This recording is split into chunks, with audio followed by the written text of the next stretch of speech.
Dear viewers, welcome to Indian history class. Today we are going to discuss about moderate leaders during Indian national movement.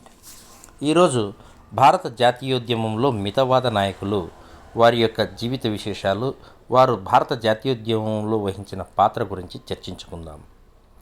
మితవాద నాయకుల్లో ప్రముఖంగా Dadabhai Naoroji, Umesh Chandra Banerjee, Feroz Shah Mehta, Surendranath Banerjee, Anand Mohan Bose, Badruddin Tyabji, Gopal Krishna Gokhale, sir William Wedderburn, A O Hume తదితరులు మితవాద నాయకులుగా చరిత్రకారులు వర్ణించారు. వీరిలో ప్రధానమైన వ్యక్తి దాదాబాయి నవరోజీ.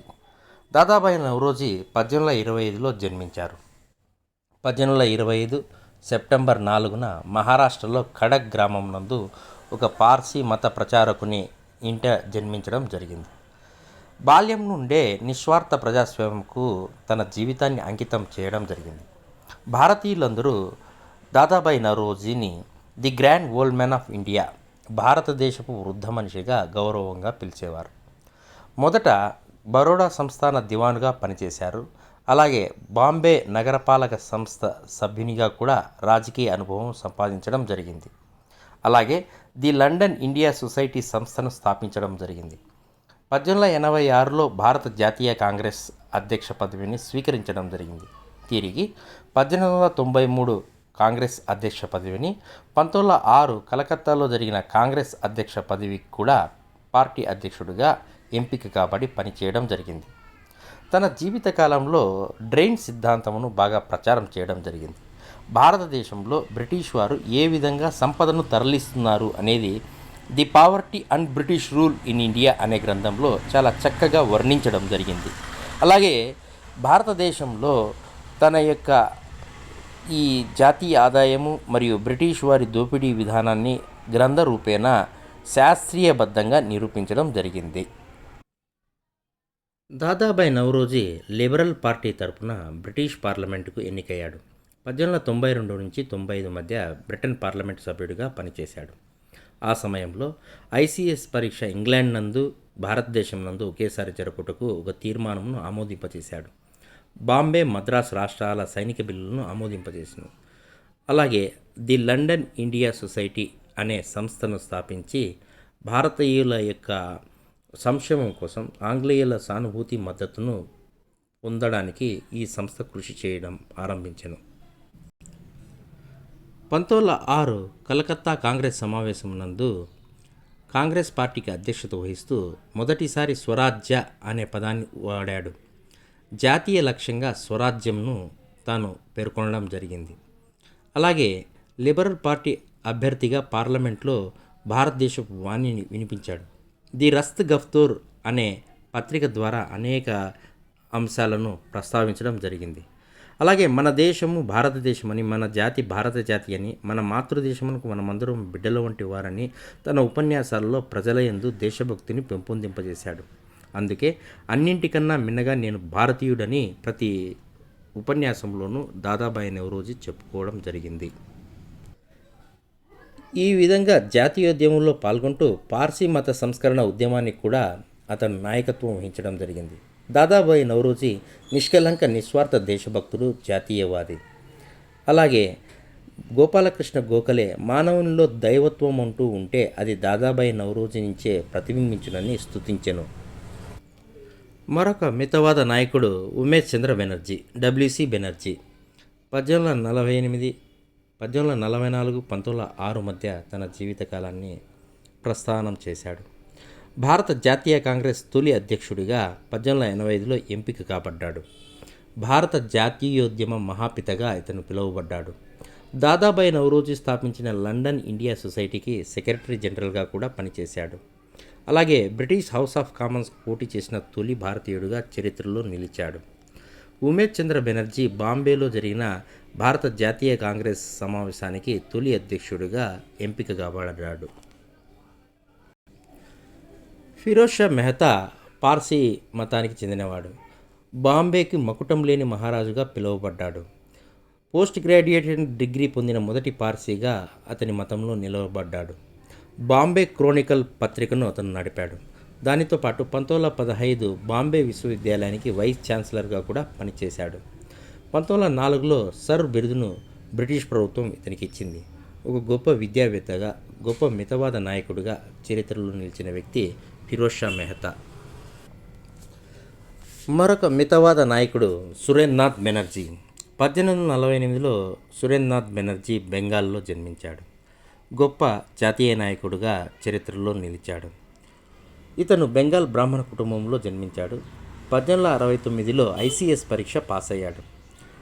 అసిస్టెంట్ మెజిస్ట్రేట్గా బాధ్యతల నిర్వహణలో ఒక చిన్న తప్పిదానికి బ్రిటిష్ ప్రభుత్వం అతన్ని ఐసీఎస్ ఉద్యోగం నుంచి తొలగించింది. ఆ తర్వాత అధ్యాపక వృత్తిని అతను స్వీకరించడం జరిగింది. అలాగే బెంగాలీ పత్రికను అతను నడపడం జరిగింది. ఇలా రచయితగా, విద్యావేత్తగా, రాజకీయ నాయకుడిగా చరిత్రలో బహుముఖ ప్రజ్ఞాశీలిగా నిలిచాడు. సురేంద్రనాథ్ బెనర్జీ గొప్ప ఉపన్యాసకుడిగా ప్రసిద్ధుడై ఇండియన్ డెమోస్తనీస్గా బిరుదు సంపాదించాడు. అలాగే రిప్పన్ కళాశాల సంస్థాపకులై అనేక సంవత్సరాలు ఆ కళాశాలకు ప్రధానాచార్యులుగా పనిచేశారు. బెంగాలీ దినపత్రికలో జాతీయ భావాలు ప్రచారం చేయడం జరిగింది. ఇలా విద్యావేత్తగా, పత్రికా రచయితగా, రాజకీయ నాయకుడిగా పేరు ప్రఖ్యాతులు సాధించడం జరిగింది. అలాగే తన సహచరులతో 1876లో ఇండియన్ అసోసియేషన్ అనే సంస్థను స్థాపించడం జరిగింది. ఆనంద్ మోహన్ బోస్, సురేంద్రనాథ్ బెనర్జీ కలిసి ఇండియన్ అసోసియేషన్ సంస్థను స్థాపించడం జరిగింది.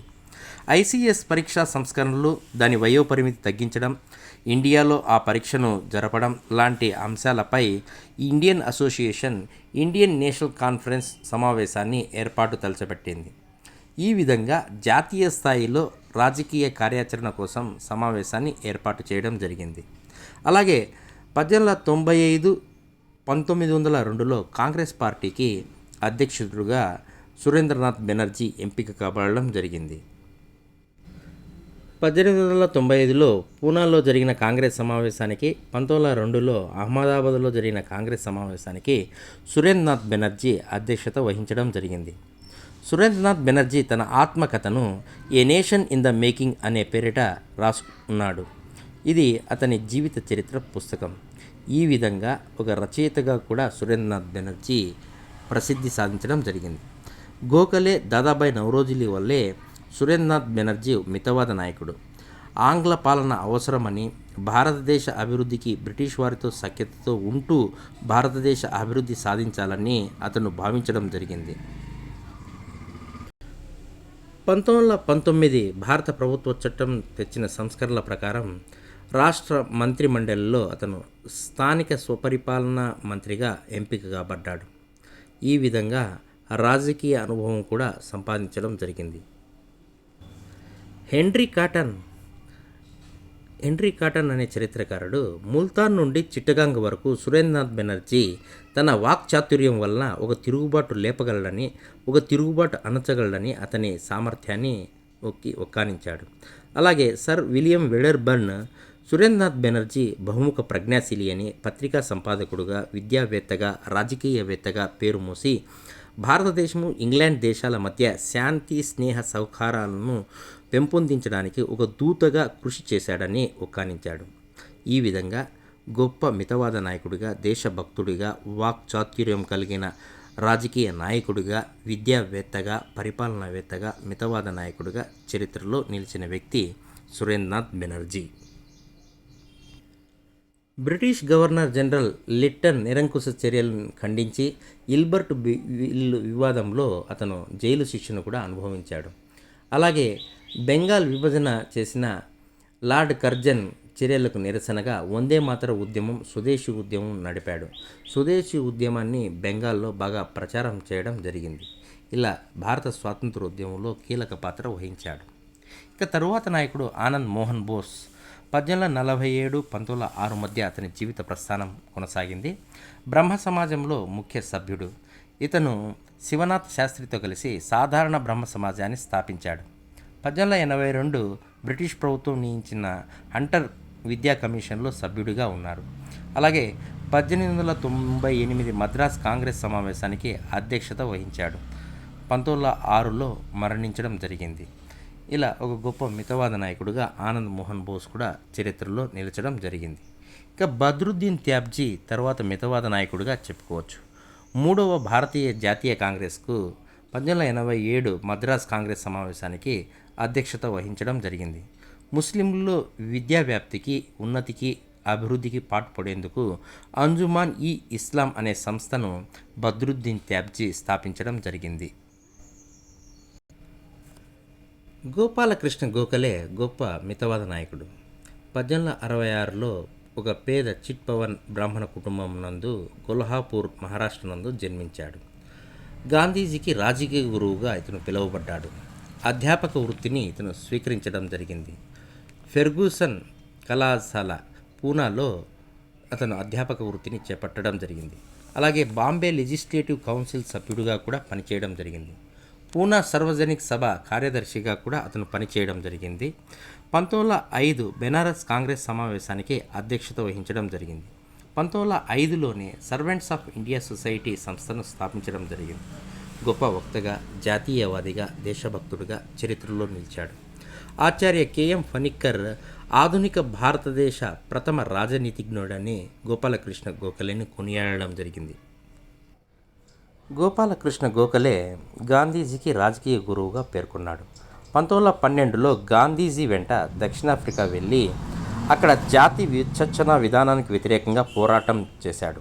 అందుకే గాంధీజీ గోపాలకృష్ణ గోఖలే పవిత్రమైన గంగానది వంటివాడని, రాజకీయ రంగంలోనే గాక తన హృదయాంతరములలో కూడా ఆయనకు నిరుపమానమైన స్థానం ఉన్నదని గాంధీజీ స్తుతించాడు.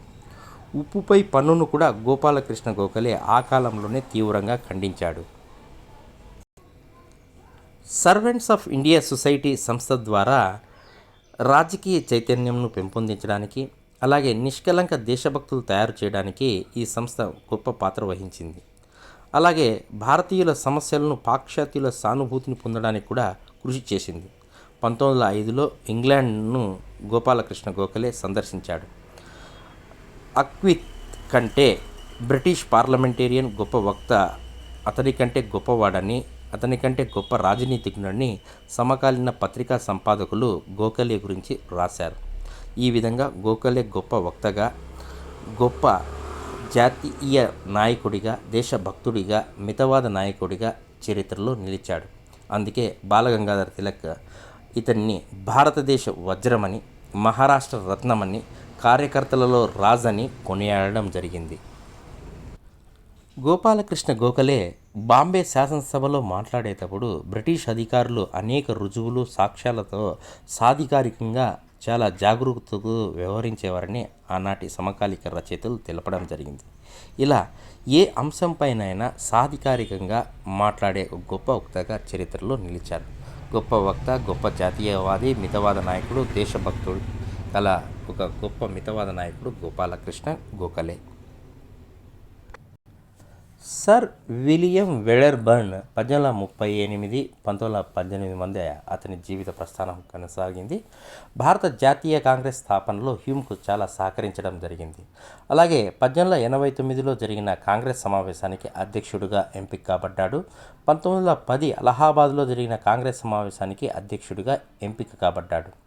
అలాగే హ్యూమ్ యొక్క జీవిత చరిత్రను, బయోగ్రఫీని సర్ విలియం వెడర్బర్న్ లిఖించడం జరిగింది. వెడర్బర్న్ తనకు తానుగా జన్మ జన్మల భారతీయ సేవకుడిగా వ్యాఖ్యానించుకోవడం జరిగింది. ఏవో హ్యూమ్ రిటైర్డ్ ఐసిఎస్ ఆఫీసర్, హోంశాఖ కార్యదర్శిగా, భారత ప్రభుత్వంలో అనేక ఉన్నత పదవులు అలంకరించిన గొప్ప సీనియర్ అధికారిగా అతను పనిచేయడం జరిగింది. రిటైర్డ్ అయిన తర్వాత, పదవీ విరమణ పొందిన తర్వాత ఇంగ్లాండ్కి వెళ్లకుండా భారతదేశంలో భారతీయులకు మేలు చేయాలనే ఉద్దేశంతో అతను భారత జాతీయ కాంగ్రెస్ స్థాపన చేయడం జరిగింది. భారత జాతీయ కాంగ్రెస్ స్థాపన 1885 బాంబేలో తొలి సమావేశాన్ని నిర్వహించడం జరిగింది. 1885 నుండి 1906 వరకు కాంగ్రెస్ కార్యదర్శిగా పనిచేయడం జరిగింది. కొంతమంది చరిత్రకారులు రక్షక కవట సిద్ధాంతం ప్రకారం కాంగ్రెస్ను స్థాపించారని చెప్పారు. కానీ భారతదేశంలో రాజకీయ సంస్కృతికి నాంది పలికిన ఒక గొప్ప రాజనీతిజ్ఞుడుగా ఏవో హ్యూమ్, అలన్ ఒక్టోవియన్ హ్యూమ్ నిలిచాడు. భారతీయుల హృదయాల్లో అతను నిలిచిపోవడం జరిగింది. ఏవో హ్యూమ్ కాంగ్రెస్ పార్టీని సేఫ్టీ వాల్వ్గా ఉపయోగించుకోవాలనుకుంటే తొలితరం కాంగ్రెస్ నాయకులు అతన్ని ఒక మార్గదర్శక, ప్రకాశక వాహనంగా ఉపయోగించుకున్నారు. రక్షక కవట సిద్ధాంతం ప్రకారం భారతీయుల్లో ఆగ్రహ ఆవేశాలు, కోపాలు, తాపాలు వారిని ఒక రాజకీయ సంస్కృతి వైపు నడిపించారని కొంతమంది నాయకులు విమర్శించడం జరిగింది. ఏదేమైనప్పటికీ కొత్త నూతన రాజకీయ సంస్కృతిని భారతీయులకు పరిచయం చేసిన వ్యక్తిగా భారత జాతీయ కాంగ్రెస్ స్థాపకుడిగా నిలిచాడు. ఈ భారత జాతీయ కాంగ్రెస్ ఆధ్వర్యంలోనే భారతదేశంలో గొప్ప మహా ఉద్యమాలు వచ్చాయి. తర్వాత స్వాతంత్ర సాధన కూడా సముపార్జించడం జరిగింది. ఇలా భారత జాతీయోద్యమానికి ఒక గొప్ప సంస్థను స్థాపించిన గొప్ప వ్యక్తిగా ఏవో హ్యూమ్ చరిత్రలో నిలిచారు. సో డియర్ వ్యూయర్స్, ఈరోజు భారత జాతీయోద్యమంలో మితవాద నాయకులు Dadabhai Naoroji, grand old man of India, Umesh Chandra Banerjee, first Congress president, Feroz Shah Mehta, Surendranath Banerjee, Anand Mohan Bose, Badruddin Tyabji, Gopal Krishna Gokhale, sir William Wedderburn, A O Hume తదితర నాయకుల జీవిత విశేషాలను సంక్షిప్తంగా మరియు కొన్ని జీవిత విశేషాలను భారత జాతీయోద్యమానికి మిళితం చేస్తూ చర్చించుకోవడం జరిగింది.